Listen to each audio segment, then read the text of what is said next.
Back again. So soon. It's 3 nights in a row. Count them. 3. Welcome. I'm James Donnelly, and tonight we're going to conclude our 3-part series of the modern Marvel Comics movies, from worst to best.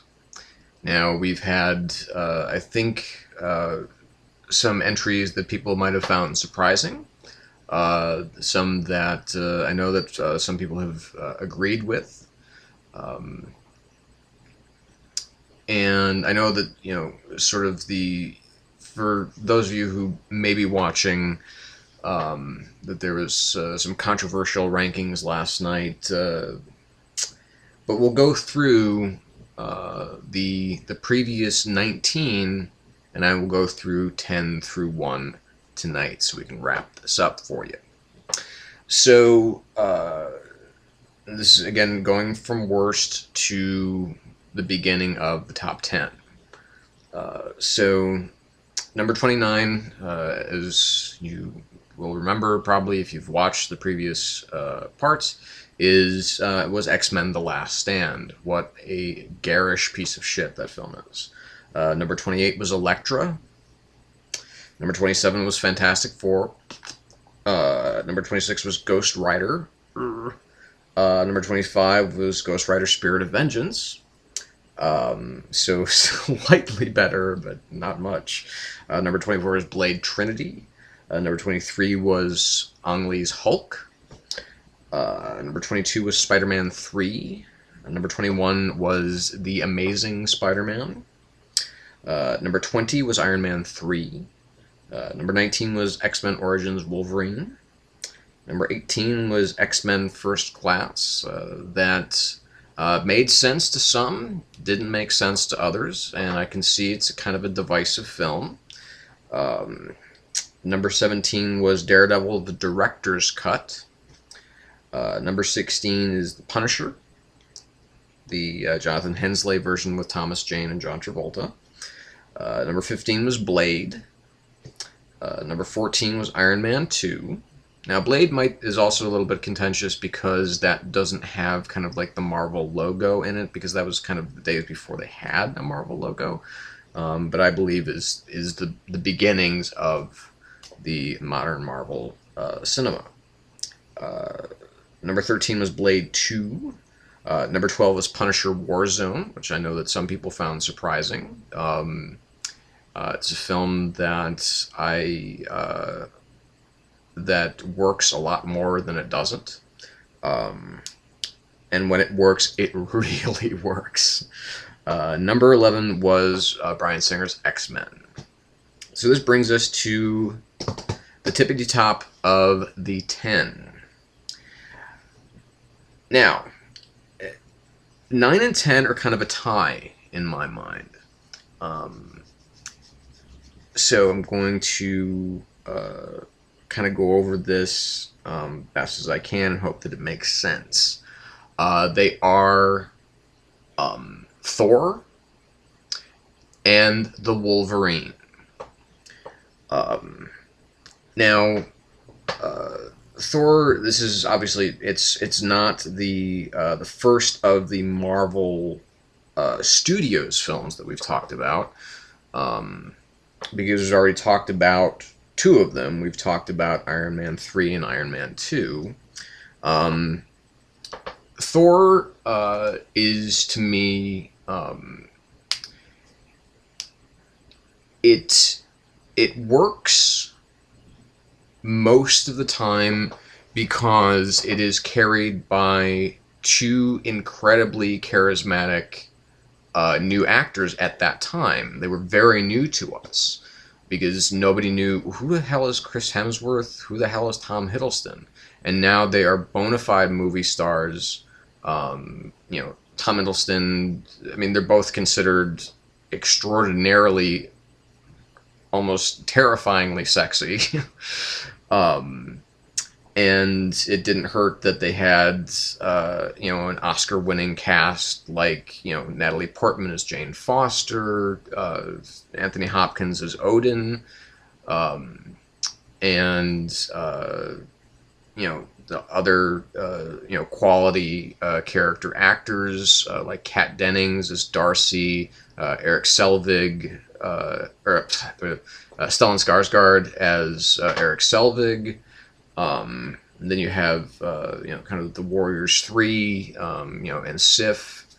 Uh, so having Jamie Alexander as Sif, who everybody was kind of hoping she would play Wonder Woman, but alas, will not. Um, and you know, uh, and Ray Stevenson as Volstagg the Voluminous. Um, I know that Joshua Dallas played Fandral, but this was the only film in which he played that role, and I can never remember the name of the actor who plays Hogan the Grim. Um, but of course, Idris Elba as Heimdall, which was a very controversial decision in many people's minds because he's black. Oh my God! How dare they change the race of a fictional race of people? It's like, I mean, obviously, for those of us, especially in the United States, who have heard the recent rant by Fox News anchor Megyn Kelly and her rant against the blogger who, denoted that, Santa Claus should not be white, or should not just be white. And then went on to say that both Santa Claus and Jesus were white people, and how horrifically wrong that assumption about Jesus was. And then of course backtracked and said, well, it was all in fun. Yeah, whatever. But anyway, so I mean, it's just that kind of bullshit that really irks the shit out of me. And if you go back to, I think that vlog was actually in the older Shadow Gallery version, the short length versions that were only 15 minutes in length, because that was my max time because of the stupid rules that I had to adhere to for YouTube. But again, getting off track. Coming back to track, because I did a vlog about America's racism and how it was very much exposed in as far as the comic book world when they decided to make Miles Morales the new Ultimate Spider-Man, and how that sent people into many whites into a furor, many impotent white males into a furor. Directed by Kenneth Branagh, he's smart enough to have good casting instincts. And that is where we got particularly Tom Hiddleston, because Tom Hiddleston comes from a very kind of RSC Shakespearean background. And if any of you caught on PBS, they had the Hollow Crown series, in which we actually saw, you could see Hiddleston play Henry V. He actually has he's currently, I think, in London playing Coriolanus, which I would love to see his interpretation of that character. But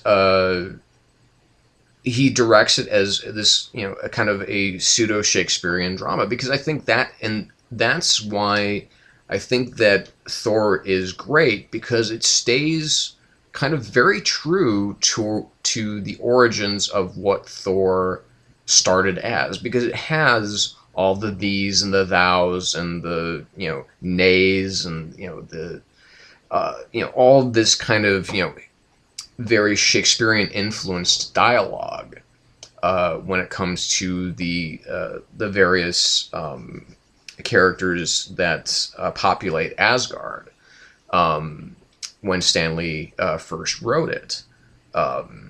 And to have this kind of these two brothers.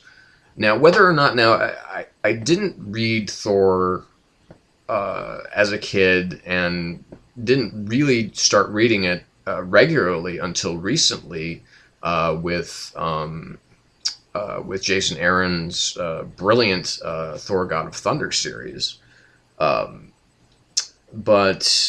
I don't know if there's any truth to, that Loki is really, he's a,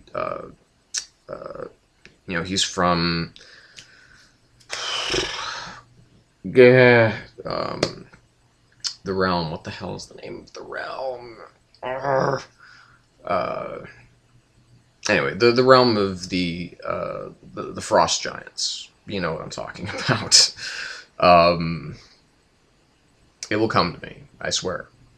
Um, anyway, so you had this drama about these two brothers, one very much standing in the shadow of the other one, while the other one his whole intent is to cast a large shadow, even at the expense of his own brother. So it's kind of a little bit sucky for Loki one way or the other, because Thor is kind of an arrogant asshole before he is stripped of his powers and comes to Earth. Now, this came out around the same time as Green Lantern did, and Green Lantern has a very similar kind of story arc that, only after he's kind of fallen so low can he start to become a true hero. But it's the way that this film has fun with the kind of fish out of water scenario. As a counterpoint to just discussing Green Lantern briefly, that film doesn't have nearly as much fun with that idea, because in order for there to be the fish out of water, there has to be more time spent on Oa. And that doesn't really happen for Hal Jordan, where in this film, it's, Thor gets to spend a lot more time on Earth, and you get that sense of, obviously it's cheaper to shoot it that way as opposed to shooting the majority of it in Asgard, which was a lot of people's complaints about this film. And that's understandable, because we wanted to see more of Asgard, because Asgard is designed rather brilliantly. It looks beautiful on the screen. Now, when I first saw this film, I actually saw it at a free preview of it in 3D in the post-conversion, and it looked... it's too dark. And when I finally saw it again on Blu-ray, it's great to see how vivid the colors are without the shitty post-conversion that most 3D films have. I would say about 95% of 3D films that are released in this day and age, or at least that were, are just kind of these trashy, shitty post-conversions. So, anyway, Kenneth Branagh uses a very vivid palette. He gets actually a pretty astonishing performance out of his leads. You get to feel, and the relationship that builds between Thor and Jane Foster, really you get a good sense of that, because the film does slow down enough to take its time with the characters. And you can see why that they're so attracted to each other. Is that, they both have a lot to teach each other. And, of course, Kat Dennings, kind of steals most of the scenes that she's in, despite, performing with, alongside some very, kind of heavyweight performers like Skarsgård and Portman. And it just works so much more often than it doesn't. There's a real personal stake in this film, and it comes from these two brothers, and that's where a lot of kind of the drama, the real drama in this film that is authentic comes to this film. It's one of the more some of the more quality performances of a Marvel Studios film, really. It's quite good how good everybody is.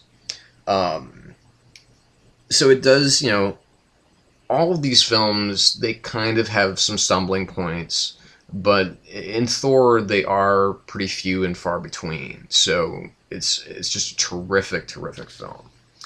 Um, the Wolverine, um, for such a new movie to make it into this ranking, and it's not the newest either that makes the top 10. And I'll get to that shortly.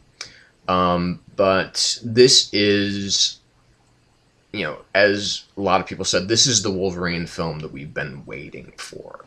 Now, it's funny because I pop over, as many of you know, I pop over a lot to Amazon.com. I review a lot of stuff there.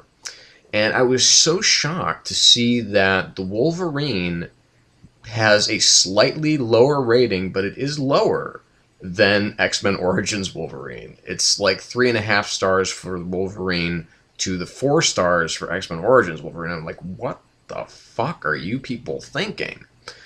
And I think a lot of the problems that people had with this film is that it just feels too alien to them because it is almost entirely set in Japan. So there is an element of otherworldliness, at least in, you know, primarily Caucasian cultures. And that's one of the most important things of the film, the best things of the film to me, is that it does take place in another country. So, we have, Logan dealing with, there's a very solid story arc for his character to go through to be, because it's easy to do the kind of, well, I depower you and see how you make out. But the cast is superb that they've made up. I mean, and I know that I should have written a lot of this down, but I did a review on this, so you can go back and you can watch that. And especially now that it's been released on Blu-ray, and I've been able to see the. I bought the Unleashed extended cut, which does have some extra scenes, does have some more, a good deal more bloodletting, a lot more bloodletting than is in the theatrical cut. And James Mangold just directs the hell out of this film. It looks great. He's got a real sense of a real sense of framing.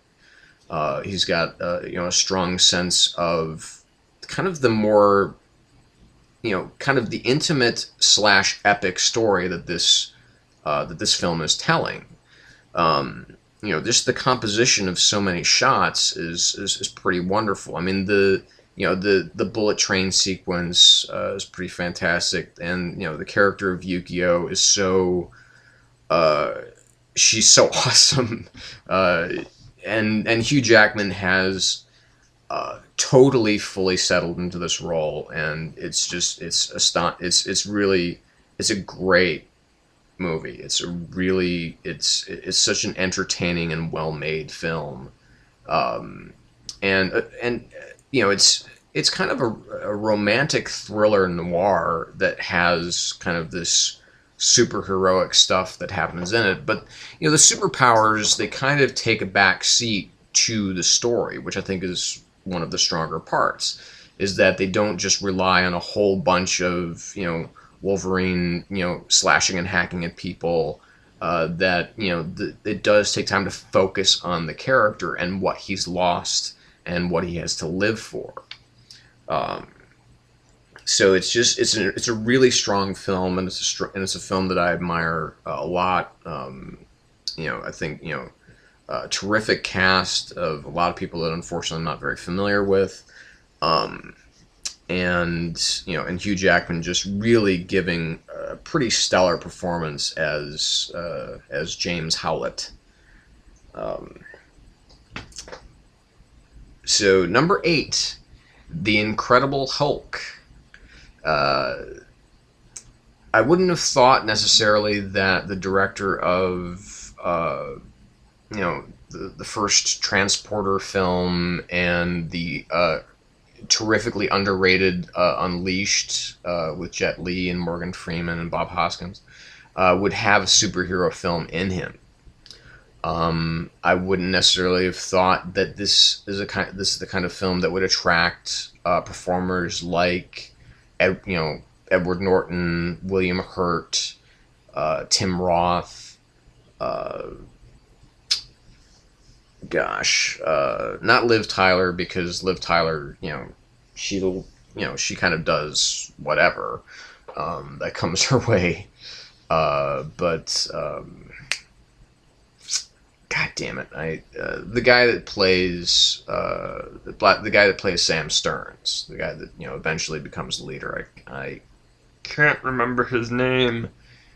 Tim something, and he's been in a lot of indie films, but he was also in he's a bit part in Minority Report. Tim Blake something. Tim Blake Nelson. That's it. Thank you, brain. And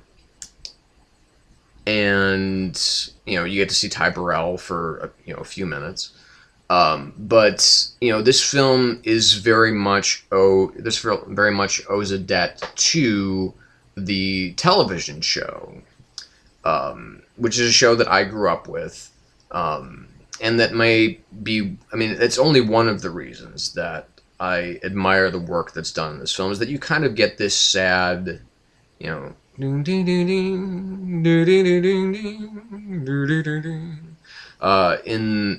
that whole kind of sense of that Bruce Banner has to just kind of keep on the move to, not only kind of to control himself, but to stay ahead of the people that want to weaponize him.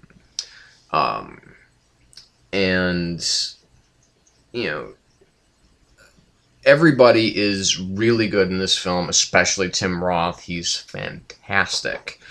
And this, of course, was the first film. Well, I should say, okay.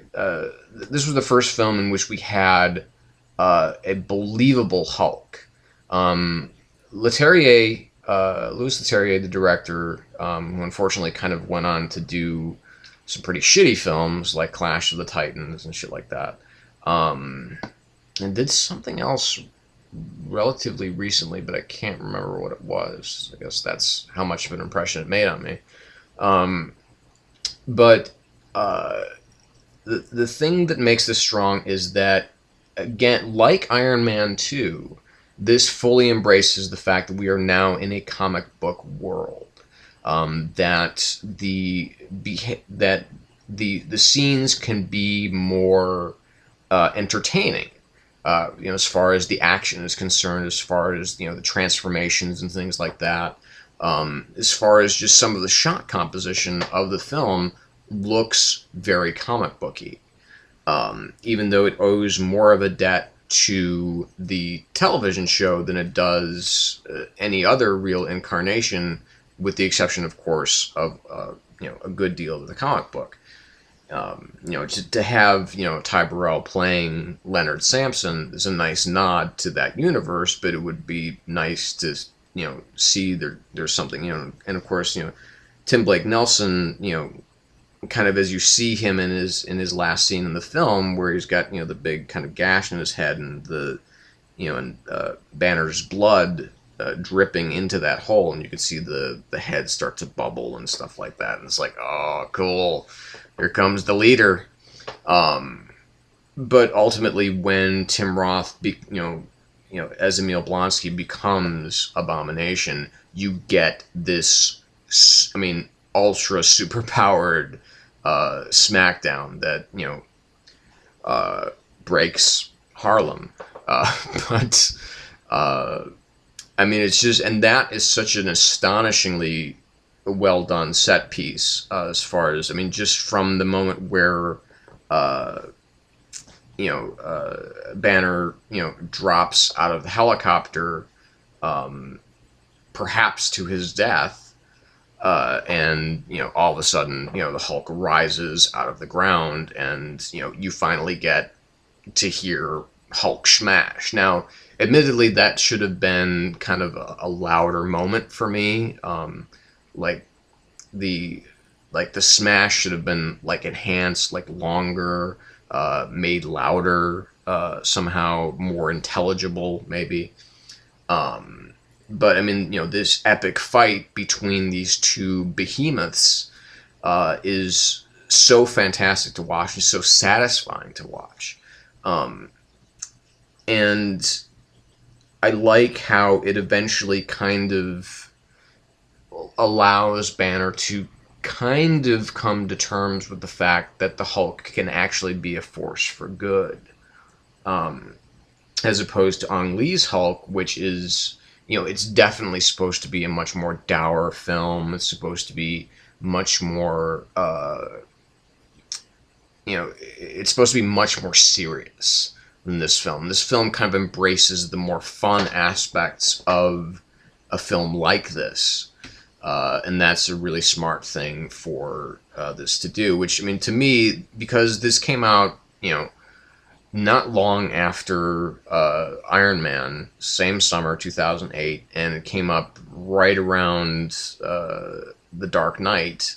It so terribly got overshadowed by those two films that I think that it was not. I think that the audience for this film would have been much bigger had those two films not been in the same summer. If they had released this like a year later, there might have been more of a this might have been a more monetarily successful film.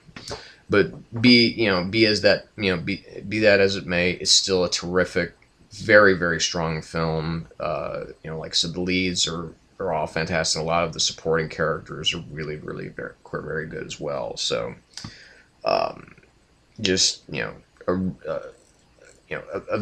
a definite as Iron Man started, a great step in the right direction for this film, and for Marvel Studios.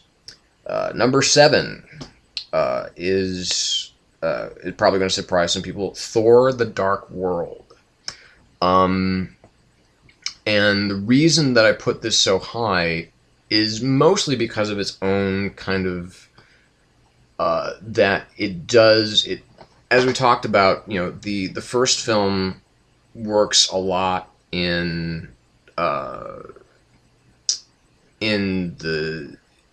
on Earth, on Midgard, but you have this film which takes place a great deal on other realms.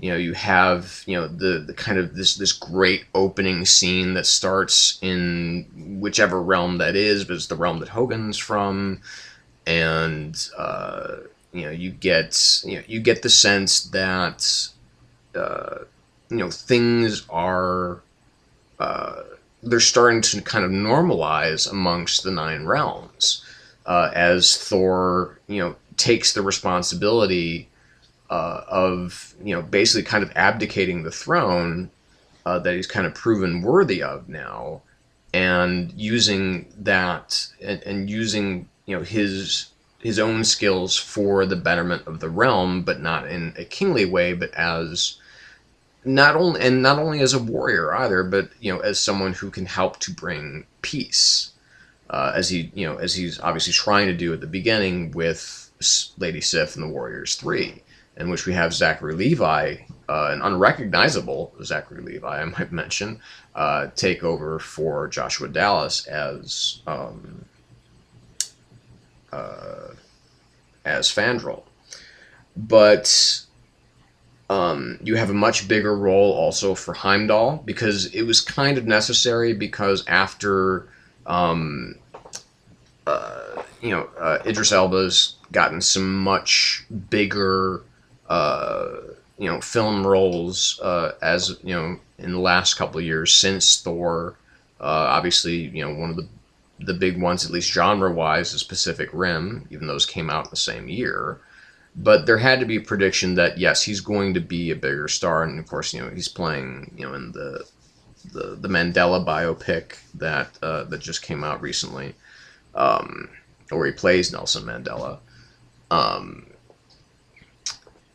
and of course, you had to have the fault that I have with the film, the problem that I have with this film, is the unfortunate kind of the minimalizing of Malekith, played by Christopher Eccleston, who I thought was a great actor before I ever saw an episode of Doctor Who. But I just felt, and if I hadn't, if I had been watching Doctor Who at that point in time, I'd probably be a lot more pissed off that I didn't get to see more of Eccleston in this film. Because Malekith is such a great villain, particularly if you're reading Thor: God of Thunder right now, you can see how cool of a villain he is. But ultimately, the film had to belong to the two brothers. And that's where the film heightens itself beyond the first film. Now, are there problems with this film? Yes, there are. Unfortunately, Jane Foster is kind of reduced to, the damsel in distress. There's, I think, the very needless death of Frigga, played by Rene Russo, who, had one of the best scenes in the film, where, she all of a sudden starts to, kick some serious ass. And I love Rene Russo. It was like, oh, great, I get to see more of her. And it's like, oh. And if you haven't seen the film yet, sorry, but it's been out for a while. So if you're a fan of these movies, you should have seen this already.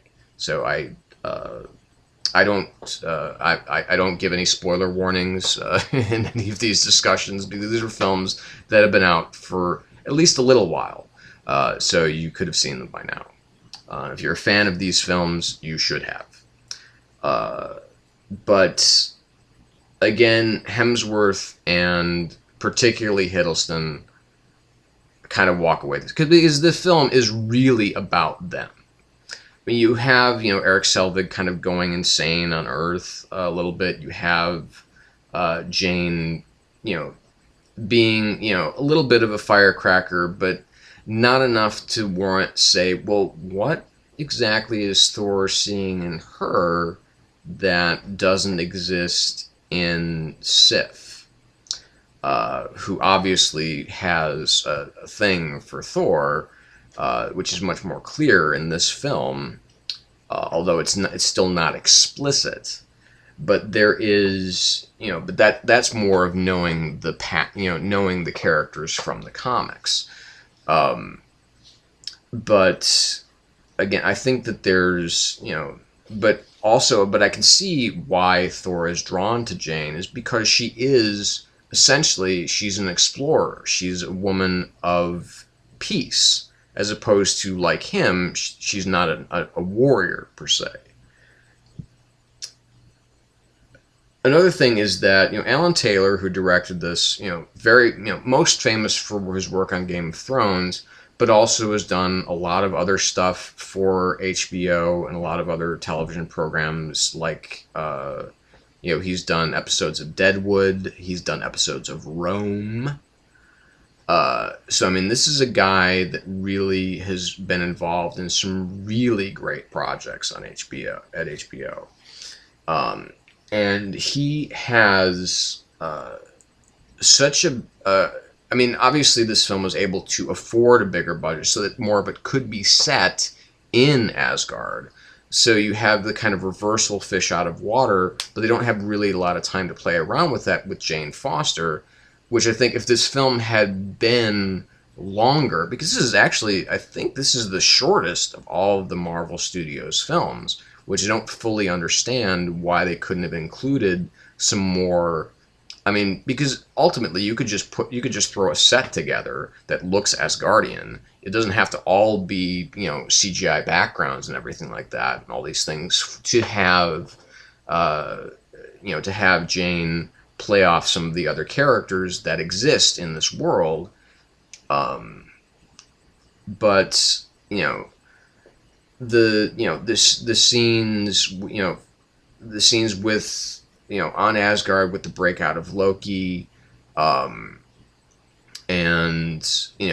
understanding Loki's his some of his motivations, but there's always see, Loki does sometimes play a little bit of the long game, or at least knows enough trickery to keep people kind of on their toes. And again, at the heart of this film, it is Thor and Loki, and that's where it should be, because you have such a strong connection here. Because Thor, despite the fact that even though he comes to his cell and says, the moment you betray me, I will kill you, he doesn't really mean it, because that's his brother. Regardless of what he's done, regardless of what he thinks, he knows that there is something still in Loki that is not virtuous, but is still brotherly.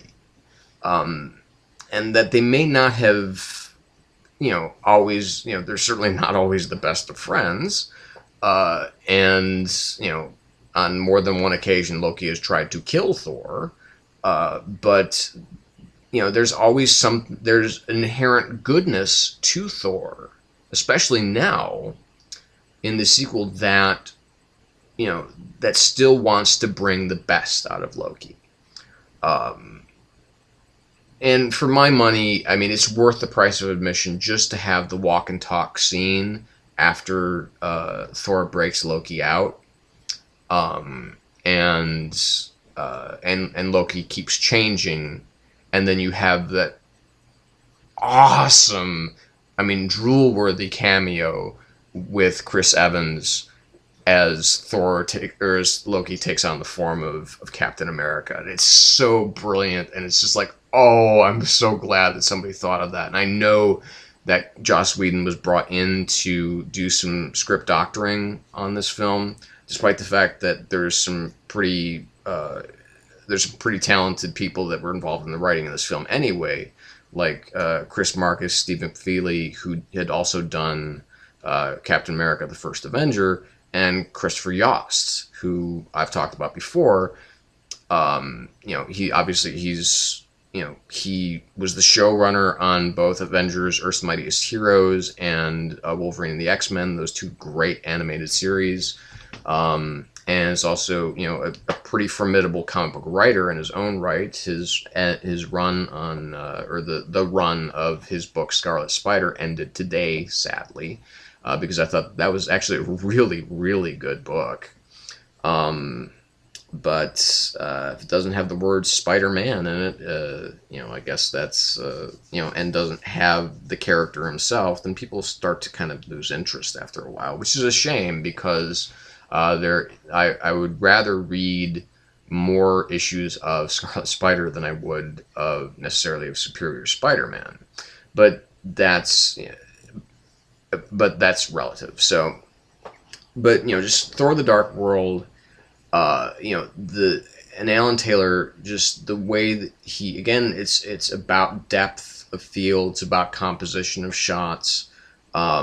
I mean, where they're on the barren wastes of Svartalheim, it still has this really kind of hauntingly, almost achingly beautiful look to it. And while the final kind of battle on Earth could have had a little bit stronger of a climactic punch, I mean, come on, Thor, give me I say thee nay. Give me that once while you're on screen, because I need that. I desperately want that. Or for Midgard, for Asgard, for Odin, and smites his foes. I mean, that's, and again, the kind of the weakness, the weaker areas of this film, particularly with Malekith, are because you really had to step up with Loki. And even though he's not necessarily the villain of the piece, he's still enough of a villain and enough of a screen presence that is so just magnetic, as you cannot take your eyes off of them. So that's why Thor: The Dark World is ranked this high. Number 6 is Spider-Man. Sam Raimi's first Spider-Man. This was, again, the film has problems. Very few of these films are perfect.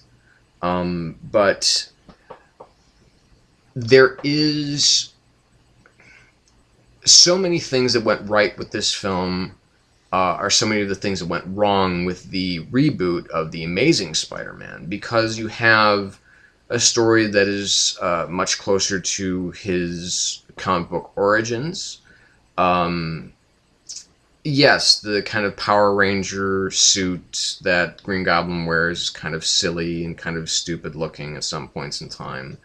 But, they had to do kind of a real world analog of that, so, I can kind of excuse that, although I do wish that they had gone with a lot of Alex Ross's earlier concept sketches for the costumes. Um, but, Sam Raimi, he's such a smart director and such a great and inspired choice to spearhead this film. Because there were so many other directors that were either attached to it at some point while all the legal wrangling was still going on. Once that had been released from its legal wrangling, there were still a lot of directors that were talked about. One of the other big names was David Fincher, and it's like, really? The guy who did Seven and The Game, and who would go on to do The Social Network, and The Girl with the Dragon Tattoo. I mean, this is clearly a guy that should not be directing superhero films, especially someone as bright and as colorful as Spider-Man. And that's one of the big parts of this film, is this is an intensely colorful film. A lot of the action of this film does take place during the day, or it takes place in such a light space, even in darkness, that it still works. Now, it gets pretty dark and unsettling at the end, but that's, you have to ramp up that tension. And they wanted to stay as true to the comic book as they could, while, it, you know, the thing about David Koepp's script is that one of the kind of problems that I have with this film after thinking about it is that it does play it pretty safe. Is that if they had started the series with Gwen Stacy and not with Mary Jane Watson, this film might have had, it might have been a much deeper film. It would have had more to say, and more to do. But, it is, everybody in it, I mean, with the exception of Kirsten Dunst, because while she may look great in a wet t-shirt, she's kind of dull. Obviously, I see the attraction to her as an actress, because when she was still very young, she was turning in some pretty astounding performances. But then, she started to get older, and I think she just started to lose some of what made her so compelling to watch. And, like, the last really good thing that I really enjoyed her in was, I think, The Virgin Suicides, which is an incredibly difficult film to watch, but anyway. But, James Franco is a strong character. Willem Dafoe, honestly, like I said, I don't even think that fucking guy needed some kind of power armor. He just, they could have just splashed some, they could have just given him some fangs and splashed some green paint on his body, and he would have been just as creepy. He would have been a lot creepier, as a matter of fact. But Tobey Maguire really is perfect as Peter Parker. And the fact that they allowed the world to build that it doesn't encapsulate and kind of micromanage its characters like The Amazing Spider-Man does, um, by introducing, okay, here is Spider-Man. He's out fighting crime. He's not trying to find the burglar that killed his uncle. He already did. That, it's right out of the comic book, and, done in a very typical, kind of, spectacular Sam Raimi fashion. Um, you know, and like I said, there's stuff about the film that still kind of bugs me, but when you get to that first scene in which Peter starts to finally use his webs to go after the burglar that has just shot Uncle Ben, uh, and you really get the idea that this is it's a very kind of bittersweet scene because he is being propelled forward by the need for vengeance, not so much a need for justice, and that's what he eventually learns, is that there is a difference between the two. Um,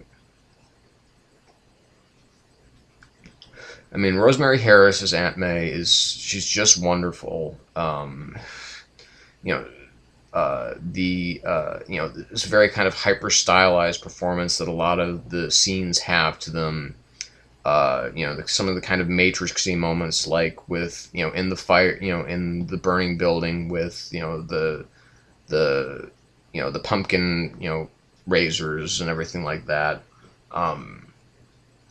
All seems pretty, like I said, it all seems a little bit ludicrous that Norman Osborn was able to create these, pumpkin-based things. I mean, and apparently ones that disintegrate people. Why didn't he just use that against Spider-Man when he could kill like 8 people with just one of them? Or maybe it was just one of those one-offs. I don't know. But doesn't matter, because when it comes down to it, this is, and expanding the universe to include Robbie Robertson and J. Jonah Jameson, J.K. Simmons, so awesome. And Betty Brant, back when Elizabeth Banks was still, not a name. But, the upside down kiss, I don't know how much rain had to go up Tobey Maguire's nose during that moment, but it's a very strong, romantic, and kind of erotic moment, which is kind of surprising for a film like this. This one's going to go long, so just bear with me, because obviously there's been some films I haven't talked about before. And there's films that I haven't talked about in a while. So just the film works really well as a big summer blockbuster. It doesn't really pretend to be a whole lot more than that. So going on to number 5, and that is Iron Man, the first of the Marvel Studios experiments in expanding their universe, and little did we know how widely they were going to expand it just based on this film. This was a film where we all learned, stay through the whole credits, because if you leave and somebody tells you later, you're so pissed off that you missed it. And, that has become the norm now with all comic book films, is that post-credit sequence is going to pop up. With a lot of genre films, you're probably going to have a post-credit sequence. So it's important to stay now for the whole thing. But the fearlessness in which Jon Favreau approached this project, and the fearlessness in which such actors like Robert Downey Jr. and Gwyneth Paltrow approached this film with, and of course establishing Clark Gregg as kind of the Zen center of the Marvel Universe. as Agent Phil Coulson, uh, before it was called Shield, or at least, for most of the film, it's not called Shield. But the you know the um, you know the the character of Yinsen, the really adhering to the roots of the comic and his original origin, and it was such a joy to see that someone was really that people were still taking comic books and their source material very seriously.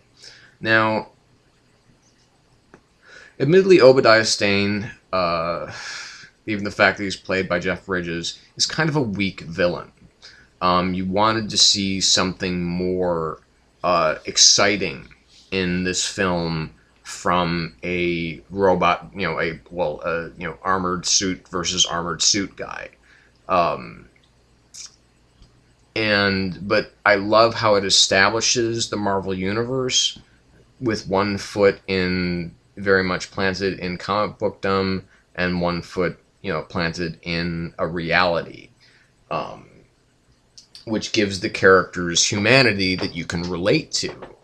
Robert Downey Jr., man. I mean, he just so firmly owns this film and this character that who could ever conceive that this actor, a great actor, would be the guy who would take Tony Stark into the stratosphere.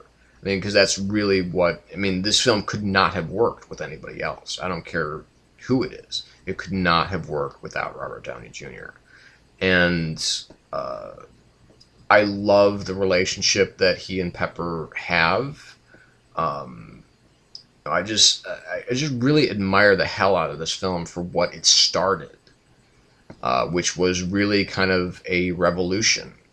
Um, that that comic films didn't all have to be darkly edged, and without humor and without joy, because that had really started to creep in once you got to once you got to Batman Begins. People really wanted, people seemed to really want their feet firmly planted in a reality. Um, and while that certainly worked for the Nolan Dark Knight trilogy, it would never have worked for the Batman films, or I'm sorry, for the Marvel films. And to have this strong basis, this incredibly strong building block to build the rest of the Marvel films on, was such a brilliant opening move by Marvel Studios, and it was a big risk, and it paid off hugely for the studio. And so it's just one of those films that comes around, that just totally changes the game. I mean, obviously we knew that comic book films could still be profitable because of the films that had come before it, but to take a concept of a known but still not incredibly popular comic book character and build an entire series around him, and build kind of the focus of the Marvel universe, of the Marvel Cinematic Universe, kind of around this character in a way, was a big move. And it's one, like I said, that really paid off hugely. Number 4, Captain America: The First Avenger. I love this film. There is, to me, there's really nothing wrong with it. There's not a scene where I'm like, did they have to put that in? Couldn't they have done this differently? Couldn't they have done that differently? This is a film that is so incredibly well done.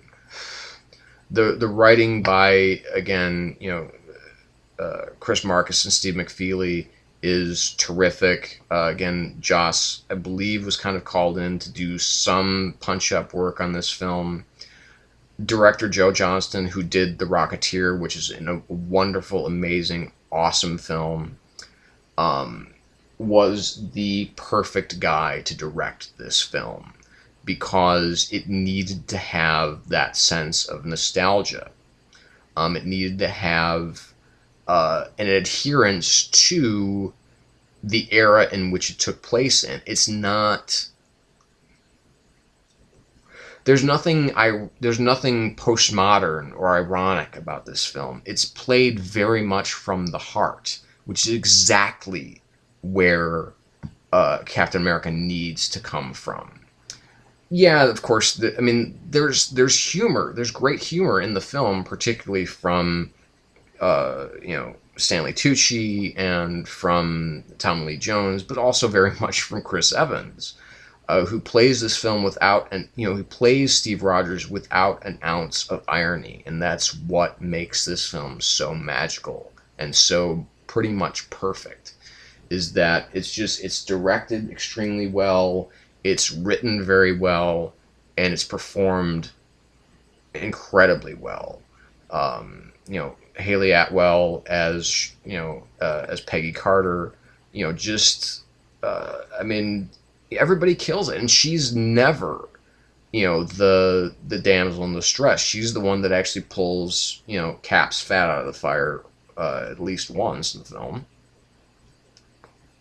and inspires him to do what she believes she's capable of. And that last moment that she has in the film, where they're kind of shutting down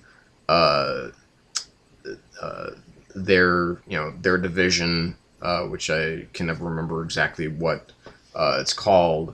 Their science division that would eventually become. I think we're meant to believe that would eventually become S.H.I.E.L.D. That this, that because we know that from Iron Man 2, that Howard Stark was one of the first people involved in the creation of S.H.I.E.L.D. Was I a little bummed that Nick Fury wasn't in it, at least at some point, just to maintain this kind of, this kind of sense that, yes, he's been around. I mean, the Howling Commandos are there. I mean, you have all these. You have Dum Dum Dugan. You have you have Jack Fallsworth. You have Union Jack is in this film, which is or Monty Montgomery Fallsworth, excuse me. So it's like, yes, and I would have loved to have seen him in the costume, but we knew that wasn't going to happen because this was a film about Captain America. And it's just, like I said, it's just done so fucking well that that this was, at the time, very much so the best of the Marvel Studios offerings, because it is so smartly done. I remember seeing the extended final scene on the Blu-ray when I got it, and so terribly wish that they had included that whole scene, because it's a stronger, ending to the film. But once you get to the post-credit sequence and how that leads into the next film, you can kind of see, well, maybe they felt the need to cut that just a little bit short for time. But there were sequences that, a lot of the deleted scenes, I really believe they could have kept in, like basically when when the Howling Commandos and Bucky, and the unit that they're with are captured by Hydra. Hugo Weaving, so awesome as Johann Schmidt. Toby Jones as Arnim Zola, who we will be seeing again apparently.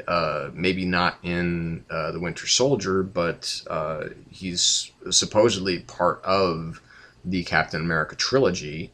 Now that we have Winter Soldier coming out in not too distant future, it's in April, so it's a little more than 4 months away, and I can't wait to see that. And just, really, I mean, cruising, to very high altitudes on the shoulders of Chris Evans, who is, again, just perfect in this role. He's just perfect. And that, like I said, going back to that final moment that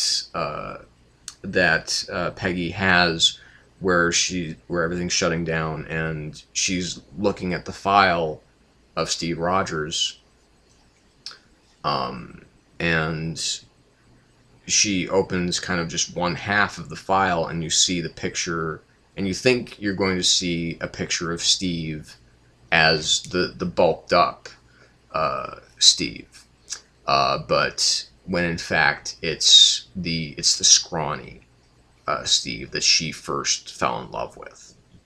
And that's such a powerful moment, and it really encapsulates what this whole film is about, is that it's not the man that he became, it's the man that he always was.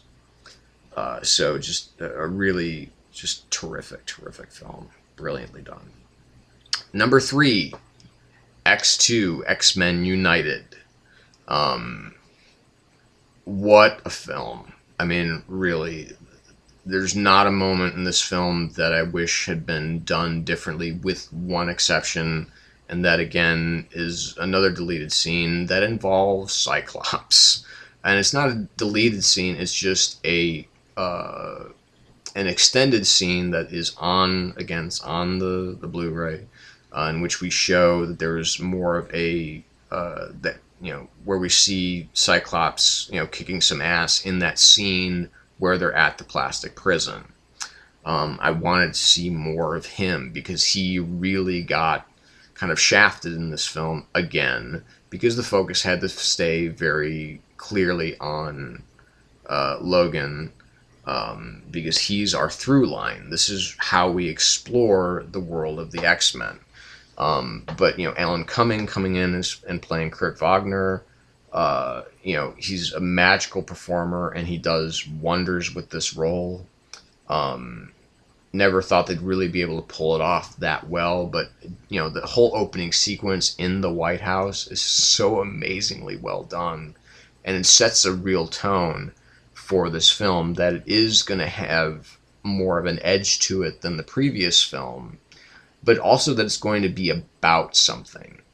That it's not just going to be about a clash of ideologies, but the threat of extermination, and which forces two sides of the mutant coin together to combat this threat of William Stryker. Again, so brilliantly played by Brian Cox. Just everybody in this movie is so damn good. Even Halle Berry isn't bad, but the introduction of Aaron Stanford as Pyro was a really smart move, and kind of the this creation of this relationship between Bobby and Rogue helps to kind of encapsulate the more kind of the younger element of this team, because a lot of these mutants going to the Xavier School of Higher Learning, they're not fully fledged X-Men, and it's hard to say that even Wolverine is a fully fledged X-Men, because he keeps leaving and coming back, and but you have so many kind of fantastic set pieces, from the opening at the White House to the attack on the school, which is just, it's just jaw-dropping how well that's done, to the scene at Bobby's house, which of course is kind of the centerpiece of the film, really, when where there's the discussion that is the undercurrent of the whole mutant dilemma, if you will, is when Bobby's mother and the father are trying to determine kind of whose fault it is and everything like that, and they really see this as being something bad. And it goes and it speaks to everybody who's born different, who isn't born, with the perfect, physique, and it's an extraordinarily, it's a much more relatable film than the first X-Men, because it takes the time to make a strong case for what makes mutants so unique, and why their uniqueness doesn't have to be bad. Of course, there are scary mutants out there, but that's as Professor X says in the first film, it's like, we're not what you think. Not all of us. There's going to be good and bad everywhere, and then you also have that great scene between between Patrick Stewart and Ian McKellen in the prison, where he where Eric starts to basically explain what he's been doing, and it links to how Nightcrawler was mind controlled into attacking the White House and trying to kill the president. But also, I mean, just that moment where they start pumping the gas in, and Magneto, and Eric just kind of looks around and is like, the war has begun. And, there's that great moment where the camera zooms in on it. It's like, you should have killed me when you had the chance. And that's not it's not like supposed to be a scary villain moment where he's like, oh, you should have killed me because I'm going to fuck you up now. It's no. He's what he's saying to his old friend is that he should have killed him because of the damage that he has now done to the mutants. So I mean, that's not intended to be a scary villain moment. It's a truly desperate moment, and how he regrets what he's done. And to the finale at Alkali Lake, which is is so strong and so well done. The kind of his son Jason kind of being mastermind. There's all of the kind of Easter eggs that populate the film. And it's such a well done film, and of course having this kind of dark end to it with the death of Jean Grey, with the sacrifice of Jean Grey, to save her friends and the man that she loves, as opposed to the man that she's just, that gets her a little bit hot, or gets her a lot hot. It depends upon how you, how you want to interpret that. But, she does love Scott with all of her heart, and she would do anything for him. And that's, part of what that sacrifice is about. And that's, when they finally have that moment, when Logan and Scott finally have that moment together at the end, where, Logan basically says to Scott, well, she made her choice and she chose you. Which is why it's such a kick in the face when he dies in X3. He's the first one to die while he's, grieving over her death. And to see that kind of, the Phoenix floating in the water there. I mean, it's Bryan Singer just, did such an amazing job creating this film. Really, I mean, there's a lot of writers that were attached to this, but it's really, in no small part, it is very much Bryan Singer's film. It's very much his vision, being a gay being a gay man, a director in Hollywood, and actors like Ian McKellen being a gay actor in Hollywood. This very much speaks to a lot of what they experience, and the kind of prejudice that they have faced in their lives. So it's just an incredibly powerful film. an incredibly well done film. There's no spot of this film that I can say that doesn't work. It all works. It really does. Number 2, Spider-Man 2. This at the time, so this was this was 2004, and even though this was on the heels of X2, X-Men United, it still was able to breathe more new life into the superhero film genre, and really speak to its audience, because this Spider-Man film, more than just about any of the other films that are on this list, is very much about something. And what it's about is Peter Parker's life, and not just the fact that he's Spider-Man, but that he doesn't want to be Spider-Man anymore. Is that he sees, he knows how much better his life would be if he could just ignore that part of him. And not only that, the performances are all much better than they were in the first film. Even Maguire's. Alfred Molina, what a great actor.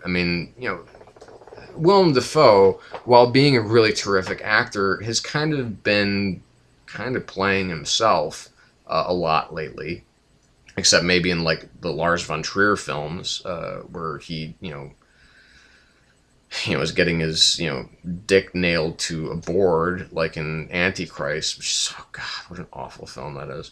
Anyway, but Alfred Molina, he's such a non-threatening actor, who ends up playing this, kind of possessed man, and quite literally possessed, not by a demon or anything like that, but by the AI of his own tentacles, and that he needs to have his life's work, because then it's all in vain.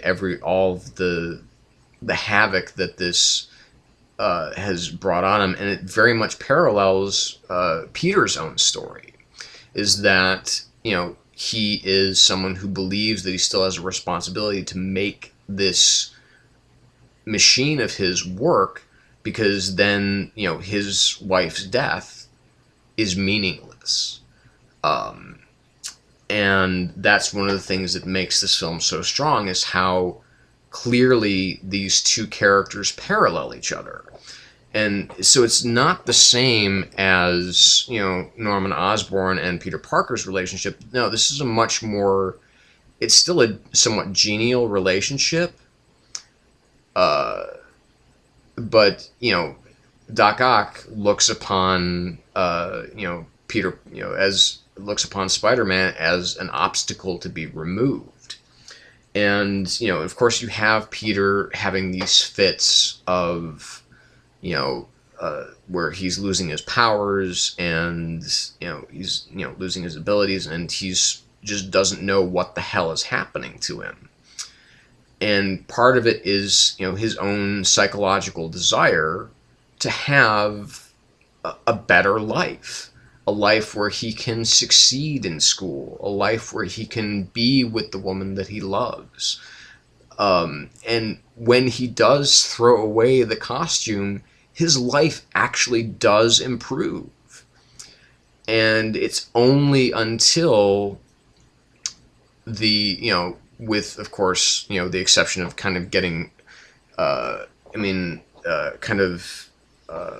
getting literally slapped in the face around by, the man that he kind of considers to be his brother, by Harry, in the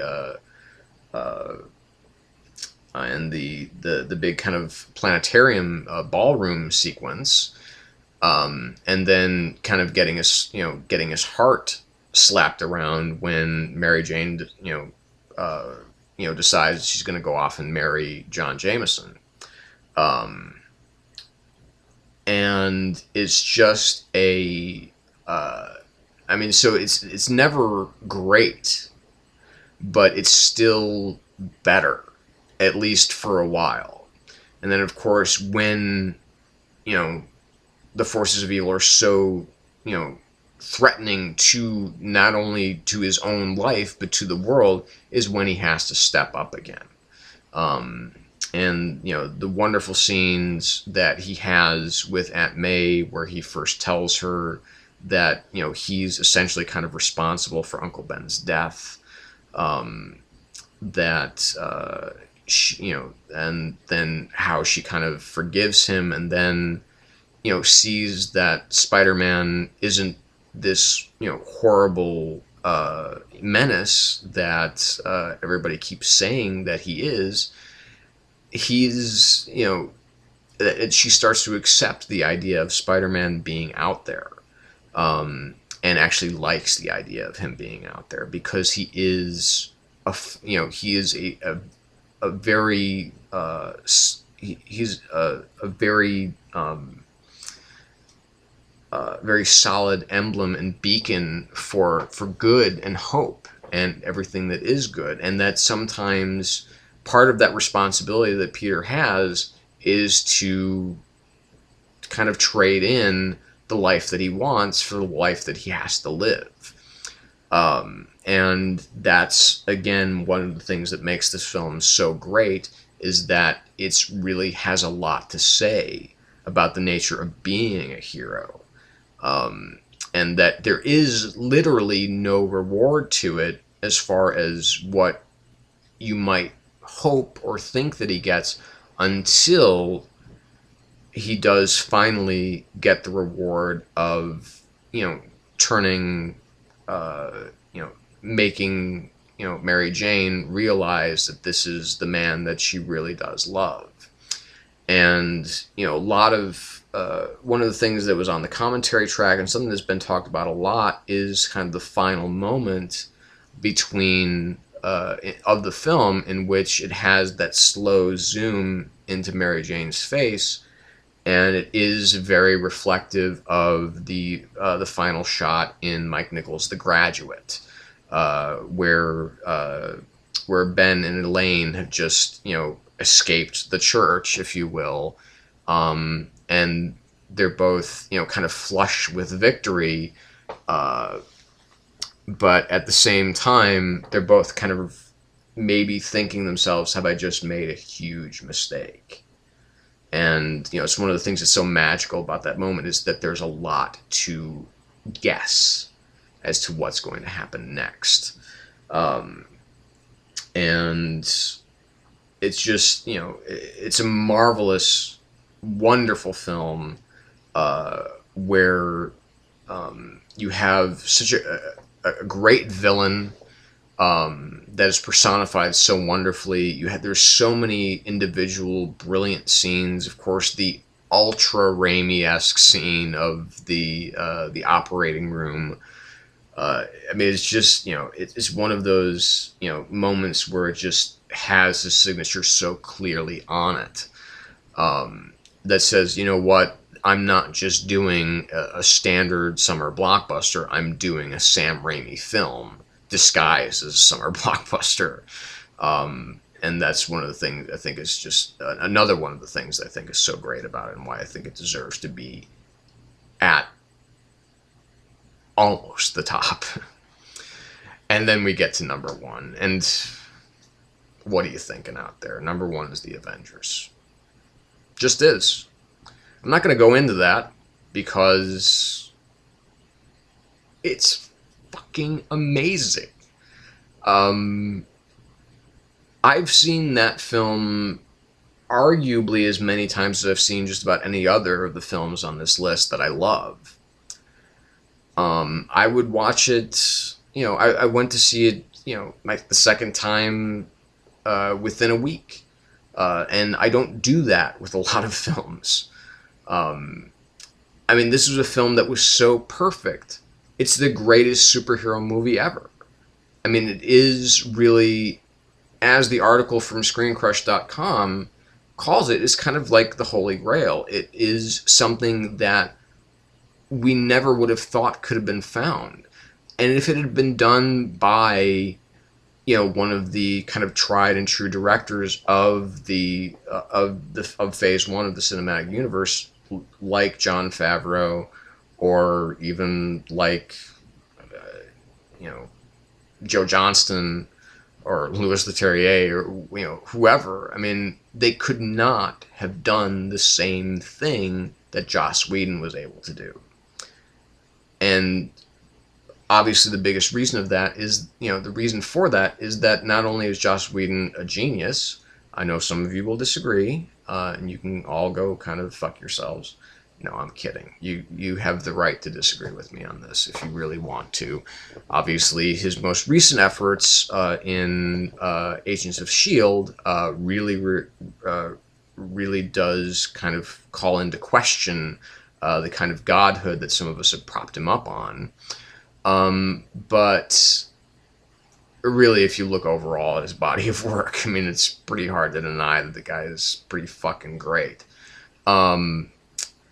But, he's had so much experience dealing with ensemble casts and kind of, not necessarily, but I mean, having this many big names in one room. And of course, the inclusion of Mark Ruffalo, taking the place of Eric Bana and Edward Norton preceding him, and then reprising that role in Iron Man 3, firmly establishing him as the Bruce Banner of the Marvel Cinematic Universe. This film basically gets everything right about every single character that they deal with. Building a more solid arc for Black Widow. Introducing Clint Barton, who admittedly doesn't have a lot to do, doesn't have a lot to show off. It really kind of astounded me that in Phase 2 that they were not going to do like a Hawkeye and a Black Widow and Hawkeye film. That just seemed like such a natural thing to do after this, because you have all these other heroes kind of going off in their separate ways. A Hulk film, to do it like they did it in this film, to be perfectly honest, is just too expensive. And that's what, that's one of the big things that Joss did talk about, is he wanted to use the Hulk a lot more in this film, but just couldn't, because it just cost too much. Each rendering of the Hulk just is really expensive. So, to have it done on this kind of scale that Joss brings to the film. Joss might not be the most brilliant technical filmmaker that has ever existed, but holy Christ, can he direct the living hell out of a bunch of actors. And that's what he's always been. He's been an actor's director. He hasn't done really anything extraordinarily visual. But, it's like, if you could, honestly, if you could give heart and intelligence to a filmmaker like Michael Bay, this is what he would be. He would be Joss Whedon, particularly with this film. And that's a conversation that I've had a number of times, that, if you could, some of these blockbuster directors, that people tend to flock to their films to see because they're big spectacle films, they lack the emotional content. I would never compare Joss Whedon necessarily to someone like Steven Spielberg, who is both an artist of the heart as well as an artist of the mind.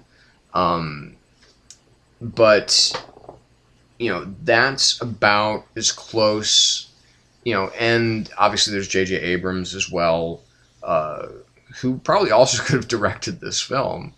Now that I think about it, but he's got a lot on his plate. But I don't see Joss doing. I don't see anybody other than Joss ultimately directing this film because it's just so fucking good. I mean, it's just it's just perfect to me. It's it's a perfect piece of entertainment. All of the the writing is just, I mean, just honey dripping off tongues and into your ears. The way that the actors play off of each other is, they bond in in this kind of chemistry that is so incredibly cohesive that you can't just sit there and not be invested in every character that you're watching on the screen. So that's really the apex of where it gets. I mean, this is not the greatest comic book movie ever made, but it is absolutely the greatest superhero film ever made. So that's it. We're done. We've made it through 29 films in about 3.5 hours.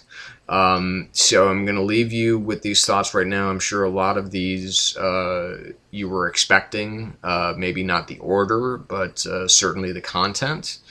And just, so I mean, we have, a lot to look forward to. We have, Days of Future Past. Obviously, we have very shortly, we're going to have Captain America, the Winter Soldier. We're going to have what I think will be kind of it'll be the dark horse, if not the, certainly the most unexpected film of the Marvel Cinematic Universe, which is the Guardians of the Galaxy film, which to me is like, I'm not sure how I feel about this yet, because I alternately love and hate James Gunn, because I love Slither to death, and I hate, and I mean hate with a capital H, I hate Brave.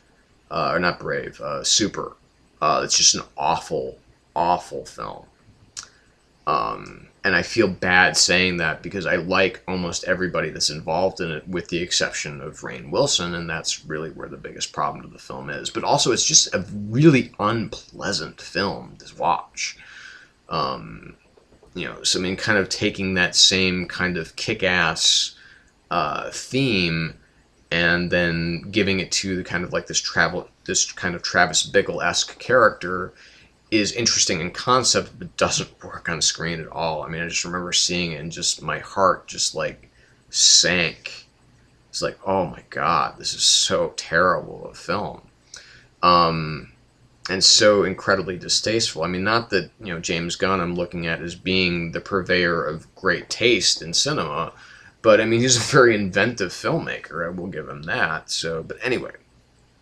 And then, in the not too now this is basically it for Phase 2. Once we get past Captain America and once we get past Guardians of the Galaxy, that's it until Avengers: Age of Ultron. And in between, of course, we have Singer returning to the X-Men, as I said before, with Days of Future Past. We're going to have Amazing Spider-Man 2, which is coming out this summer, which again looks like a really fun video game, but doesn't really look like a good film. Much like the first one did. It looks like a real, the first film looked like kind of an interesting and exciting video game, but is kind of a shit, not a shit film, but just not a good one. And I don't know. I think there's some. I mean, they're still trying to. Josh Trank, the director of Chronicle, such a brilliant film in its own right, trying to reboot Fantastic Four, and I think they got the right guy to really bring what that film and that series will need if they intend to make a franchise out of it. That's really also going to depend on casting, where they decide to go with that. But, we're also going to have, apparently in 2016, we're going to have X-Men Apocalypse. So there's definitely no slowing down the X-Men train right now, because people are super stoked for Days of Future Past. And who can blame them? It looks pretty awesome. Just look at the cast and you have to get a little bit excited. Or a lot excited, I should say. So, that's it. So we're now at an hour 30. So yeah, we've been dealing with this stuff for almost 4 hours now. So it's time to go. So until next time, when, like I said, next week or at the latest the week after, I will have my year-end roundup.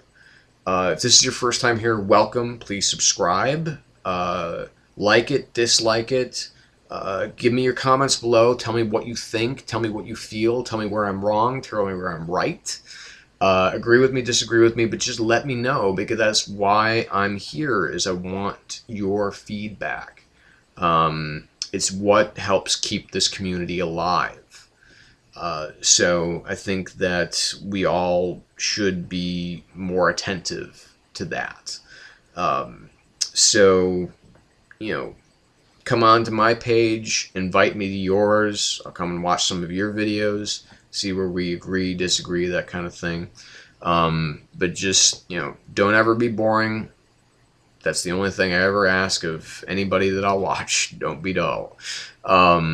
And it's a good thing, because the people that I do regularly watch are never dull. So, again, thanks for coming out, and thanks for watching, and we will see you again soon. So until then, if I don't see you before then, which is, it may or may not happen, I want to wish you all a very, very happy holiday season. Watch some comic book films, read some comic books. Today was comic book day, new Saga, new Daredevil, new all sorts of stuff. So lots of really good comics came out today. So, and we'll get to more of that in the next edition, where we'll talk about comic books. Oh my god. But like I said, I think for my format for now is going to be more based on kind of the multimedia of comics.